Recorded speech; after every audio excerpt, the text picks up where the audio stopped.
हमें अपने काम के लिए हर स्थिति में सतर्क रहना चाहिए। हम काम कहीं से भी करें, लेकिन अपनी जिम्मेदारियों को पूरा करते रहना चाहिए। ये बात रामायण में श्री राम के भाई भरत से सीख सकते हैं। रामायण में श्री राम, लक्ष्मण और सीता के लिए वनवास तय किया गया था। ये तीनों अयोध्या से वनवास के लिए निकल चुके थे। कुछ ही समय बाद राम के वियोग में राजा दशरथ की मृत्यु हो गई थी। जब ये पूरा घटनाक्रम हुआ था, उस समय भरत और शत्रुघ्न अपनी नानी के यहाँ गए थे। जब भरत और शत्रुघ्न अयोध्या लौटकर आए तो उन्हें पूरी बात मालूम हुई। श्री राम, लक्ष्मण और सीता के वनवास जाने से भरत बहुत दुखी थे। भरत ने घर परिवार और राज्य के सभी मंत्रियों से कहा कि मुझे ये राजपाट नहीं चाहिए, हम राम को वापस अयोध्या ले आएंगे। भरत की बात मानकर कौशल्या, सुमित्रा और कैकेयी के साथ अयोध्या के सभी लोग श्री राम को वापस बुलाने के लिए वन की ओर निकल पड़े। उन दिनों श्री राम चित्रकूट में ठहरे हुए थे। भरत और अयोध्या के सभी लोग चित्रकूट पहुंच गए।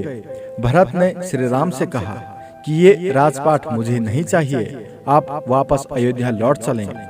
श्री राम ने भरत को समझाते हुए कहा कि मैं अपने पिता राजा दशरथ के वचन का पालन करूंगा। यही मेरा कर्तव्य है कि मैं पिता के वचन को पूरा करूं।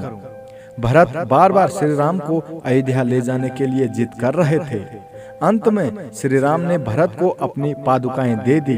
भरत श्री राम की पादुकाएं लेकर अयोध्या की ओर चल दिए, लेकिन उन्होंने अयोध्या नगरी में प्रवेश नहीं किया, बल्कि अयोध्या के बाहर नंदीग्राम में एक कुटिया बनाकर रहने लगे। नंदीग्राम से ही भरत ने अयोध्या का पूरा कामकाज बड़ी ही कुशलता से चलाया। भरत पूरे 14 वर्षों तक नंदीग्राम में ही रहे। इस पूरे समय में अयोध्या में किसी तरह का कोई विवाद नहीं हुआ। पड़ोसी राज्यों ने राज्य पर आक्रमण नहीं किया। ये सब भरत की कुशलता की वजह से संभव हुआ। भरत नंदीग्राम में रहकर ही अयोध्या पर पूरी नजर रखते थे। हर एक बात के लिए वो हमेशा सतर्क रहते थे।